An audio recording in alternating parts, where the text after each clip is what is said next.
What makes a great co-op puzzle game? For me, it's all about levels that demand teamwork, use clever mechanics, and provide lots of potential for slapstick comedy as you and your buddies try a bunch of different solutions until something works. And as my two co-op partners and I carefully guided a stack of our Link-alikes across a tightrope in The Legend of Zelda Triforce Heroes, I realized this game has all of that in spades.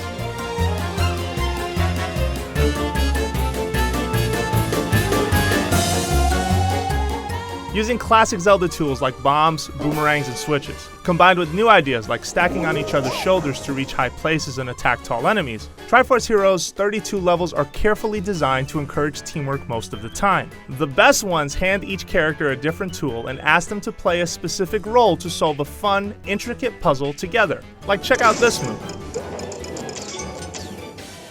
Some more forgettable stages give everybody the same tool, but even those found clever ways to get us to team up. A single life bar shared between the three heroes means enough bumbling mistakes could cost the whole group a trip back to the start.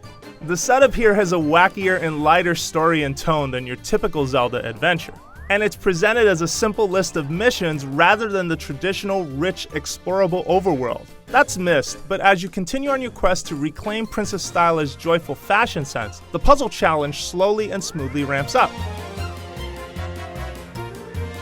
Combat follows the same classic top-down perspective as Zelda: A Link to the Past, but Nintendo freshens up this vintage formula by taking away your shield and adding the totem system. Since you can't defend yourself from projectiles, dodging skills become much more essential for survival. The intense boss fights are co-op puzzles in themselves, and present some of the best examples of how working together makes Triforce Heroes great. From stacking up to toss bombs into Margoma's weak point, to distracting the snake-like Moldorm so your buddies can rush in behind it and attack its tail. They all require smart teamwork.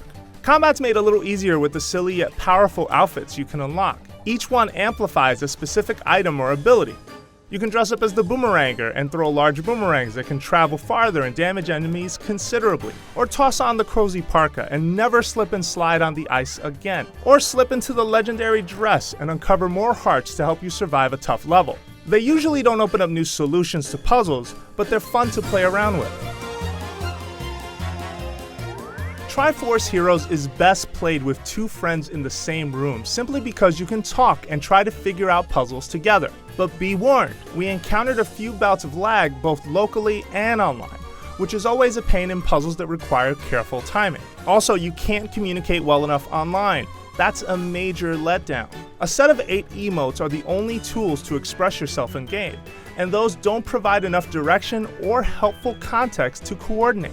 Too often, this led to helplessly waiting until all of us figured out what to do independently. You can play Triforce Heroes in single player too, and I like that it adds to replayability by offering a completely different approach to each of the existing levels. For me, that's been a total of about 20 hours of play, but single player isn't as novel or as funny as co-op.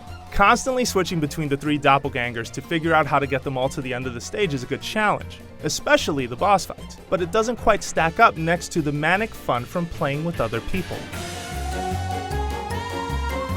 The Legend of Zelda Triforce Heroes is more than just a fun co-op diversion from the large-scale solo adventures the series is known for. The challenging, intricate puzzles are great in local multiplayer, or for a one-time run-through in single player, but the limited communication tools make it difficult to play with adventurers online. For more on all things Zelda, you're already in the right place, IGN.